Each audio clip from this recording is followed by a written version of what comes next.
харам дәрілер қандай, иә? Сол сұрақтарға бүгін жауап беремін. Менімен болыңыздар. Енді саламатсыздар ма? Мен Гүлайым Карашашева, дәрігер гастроэнтеролог, гепатолог болып табыламын.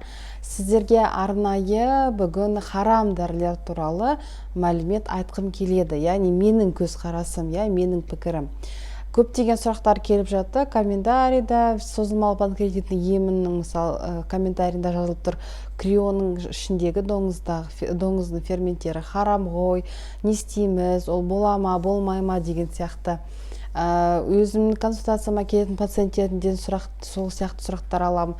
Және де өзіме де сол өте қызықты тақырыптардың бірі. Сондықтан сіздерге де бұл актуальны деп ойлаймын бұл видео. Сондықтан менімен болыңыздар. Алдымен маған лайк басыңыздар, подписка жасаңыздар, және де колокольчиктің батырмасын басып қойыңыздар. Неге? Себебі сіздер маған комментарий жасаңыздар, лайк бассаңыздар, подписка жасаңыздар, немесе басқа туысқандарыңызға осы видеоны таратсаңыздар, бұл менің видеом көп адамдарға көріне бастайды. Егер менің тақырыбым сіздерге ұнаса, менің сіз түсіндіргенім, ақпаратты беру жолдары ұнаса, егер ол түсінікті болса, басқа адамдарға беру, неге бермеске, неге басқа адамдарды сауаттылығын кішкене жоғарылатпауға, әрине бұл тақырып өте айтады ғой, өте нәзік емес,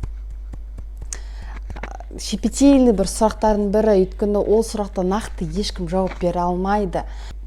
Патуа, яғни сіздер білесіздер, бізде Қазақстан діни басқармасының, Қазақстан Республикасының діни басқармасының патуа бөлімшесі бар, яғни бұл бөлімшесі, яғни кейбір осы қазіргі замандағы сұрақ болып атқан, яғни көп адам жауап бере алмайтын, және де жаңа нәрселердің, яғни ислам несі бойынша, призмасы бойынша ол қандай тұжырым қабылдайды, ол бола ма, болмай ма, харам ба, харам емес па деген сұрақтарға жауап беретін бөлімше. Егер қателессем, кешірім сұраймын. Мен ол енді өзім білгенім сол. Яғни нақты сұрақтардың жауаптарын сол жерге сұрақ қойып алуға болады негізі жауаптарды, Сол жерден мен осы крион, фистал, мезинфорте, және де осы панкреатитке қолданатын ферменттік дәрілер туралы жаңағы сұрақ іздедім, оқырмандардың сұрақтарына қандай жауап берді деген жауапты қарадым. Соның ішінде айтады, екі түрлі негізі ешқандай нақты сізге жауап бере алмайды. Дін басшылар екі түрлі көзқараста, яғни біреулер болмайды дейді, екіншілер шынымен де бір басқа дәрі жоқ, тек аналогы жоқ, және де ешқандай адам денсаулығына ғана осы ферменттер көмектесетін болса, яғни білікті дәрігерлердің, профессорлардың айту бойынша болса, оны қолдануға болады.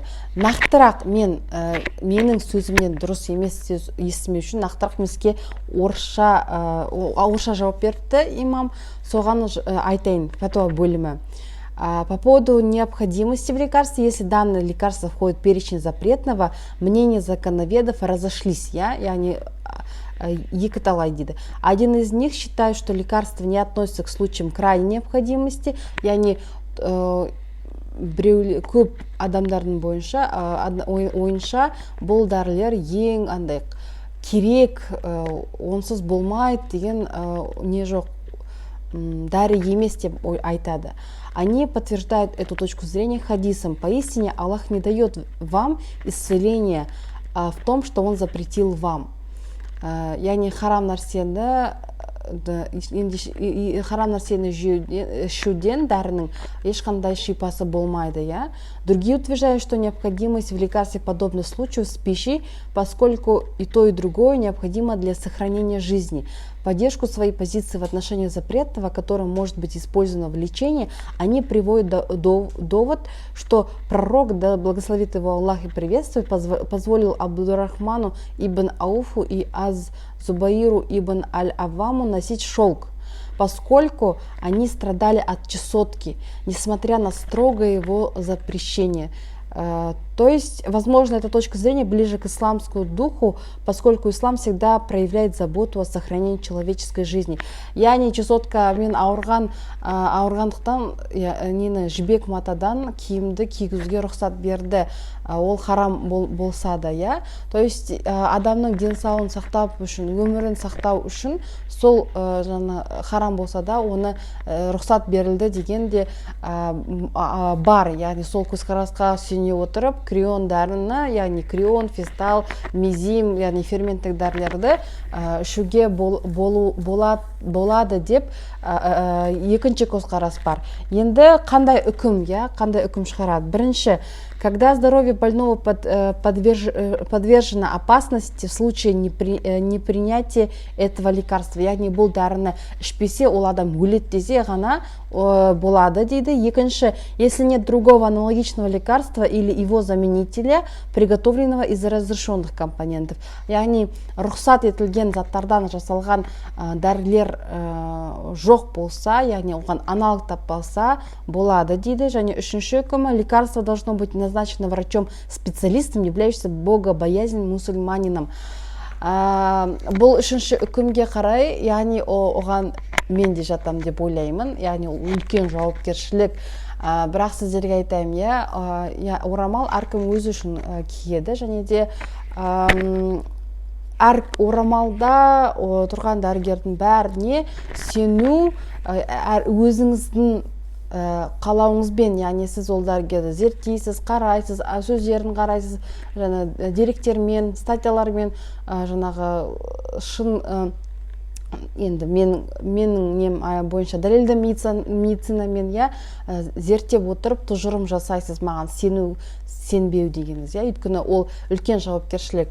Бірақ осы тақырып өте сондай болғандықтан жауапкершілік сезінгендіктен мен сізге осы эфирдің видеоның маңыздылығы бар екенін түсініп түсіргенім жайым бар. Енді қараңыздар, негізі дәрігерлерде, дәрігер сообществосында жаңағы осы ферменттерге айтатын болсақ, ферменттер ол доңыздың ферменттері, ол харам доңыз, бірақ дәрігерлер оны тағайындауы тек ұйқы бездің именно экскреторлы жетіспеушілігі кезде, яғни ұйқы бізде экзокринді және эндокринді, яғни эндокринді деген іш деген сөз, ішті организмнің ішіне бөлетін гормондары бар, және де сыртқа, яғни тамаққа, сырттан түскен тамаққа бөлетін согы бар, экзокринді және эндокринді функциялары бар. Соның экзокринді, яғни тамаққа бөлетін сок, панкреатикалық сокты жетіспеушілігі кезінде ғана оны біз береміз науқастарға. Оны біз қалай анықтаймыз науқастарда? Егер науқастарда кал тапсырылады, кал на панкреатическую эластазу, қандағы амилаза емес, именно кал на панкреатическую эластазу. Осы анализді тапсырғаннан кейін, егер ол 200-ден төмен болса, күрт төмен болса, сол кезде ғана бұл дәрінің беру дәлелі бар, оны беруге болады, оны беру керек. Өйткені егер ол дәріні науқас қабылдамаса, өкінішке орай тамағы сінбейді, ішекке сінбейді, және де ол ешқандай сізге қоректік зат ретінде ағзаға қабылданбайды, адам тез арып қалады, әлсіз болып қалады, тіпті жаңағы жаман ауыр ауруларға шалдығып қайтыс болуы мүмкін. Бірақ айтып кететін мәселе, бұндай жағдайлар өте емес, бірақ сирек. То есть сізде УЗИ өттіңіз ба, УЗИде сізде расшифровкада жазылып тұр ма, заключение там хронический панкреатит, немесе реактивный панкреатит, обострение деп жазылып тұрса, это не означает, что у вас есть панкреатит. Ол сіздің ұйқы безіңізде панкреатит бар екенін дәлелдемейді. Яғни сіз не үшін дәрігерге бару керексіз? Дәрігер сізбен сөйлесе отырып, сіздің жағдайыңызға баға береді. Шынымен де бұл кісіде панкреатит бар ма, жоқ па?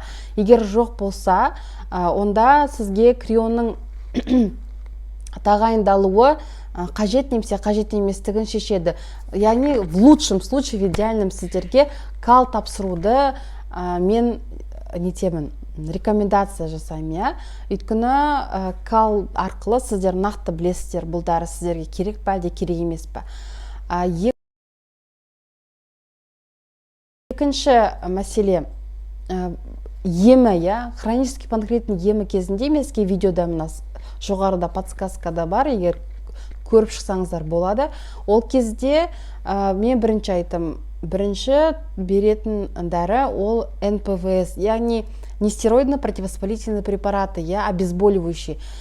Стероидты емес қабынуға қарсы дәрілер. Бұл дәрілер негізі ауырсынуды басады, және де қабынуға қарсы, яғни панкреатиттің жеңіл түрлерінде бұл дәріні қолдануға болады, қорықпай. Одан кейін екінші емі мен айттым, ауруды басады, және ферментті алмастырады, ол крион. Негізі мен крионды тағайындаймын, егер орташа жағдайда болса, белгілі бір уақытқа. Сосын үшінші емі ол ИПП, то есть осыларға плюс, егер бұлар көмеспесе, ингибиторы протон помпы, амез, амипрозол, пантопразол, пантап, тағы неше түрлі дәрілер көп қой.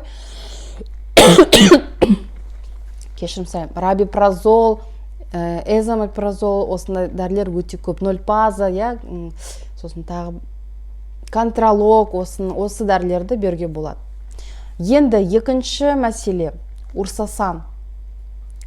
Неге мен осы дәрілерді аламын? Өйткені бұл дәрілер менің практикамда көп жиі сұранысқа ие, және де сұрақтар көп әкеледі. Урсасанында капсулада желатин бар. Желатин ол коллагеннен алынады. Коллаген бізде животное происхождение, яғни кез келген жануардан алынады. Көбінесе біз доңыздан деп айтамыз. Өйткені доңыз ол арзан, сиырдан гөрі. Сондықтан доңыздан алынады деп тұжырым жасаймыз. Бірақ инструкциядан қарасаңыз, еш жерде желатин қандай, яғни ол растительного происхождения, животного происхождения, қандай животное происхождение жазылмаған. Мен бірнеше инструкцияны қарадым, таппадым. Басқа форумдарға кіріп қарадым, урсасанның представительдерінің сайттарына қарап іздедім. Ол жақта ешқандай ондай ақпарат берілмейді. Бір единственный нәрсе қалды, запрос жіберу представительдеріне. Олар компаниядан, лабораториясынан жаңағы қарап бізге жауап берсін деген сияқты. Бірақ оған әлі жеткен жоқ. Бір күні мен соны істеймін. Енді қараңыздар. Енді қандай выход бар? Урсасанның таблетка түрі бар. Урсасан форте 500 миллиграмдық, және де урсасан таблетка түрде 250 миллиграмдық бар. Осы дәрілерді альтернатива ретінде қолдануыңызға болады. Болды. Сіздерге бұл ақпарат маңызды, және де бұл өте бір пайдасы келтірді деп ойлаймын. Әрине бұл рекомендациялық видео, яғни қабылдамау тек сіз өзіңіздің таңдауыңыз және өзіңіздің жауапкершілігіңізде, менімен болыңыздар. Тағы сұрақтар болса, белгілі бір тақырыптарға сұрақ іздесеңіздер, обязательно комментарийға өздеріңіздің жаңағы тақырыптарыңызды қойыңыздар, жазыңыздар, лайк басыңыздар, дизлайк басыңыздар, немесе колокольчик жасап қойыңыздар. Өйткені келесі жаңа видеоны жаңағы пропуска кетпеу үшін обязательно осы батырманы басыңыздар.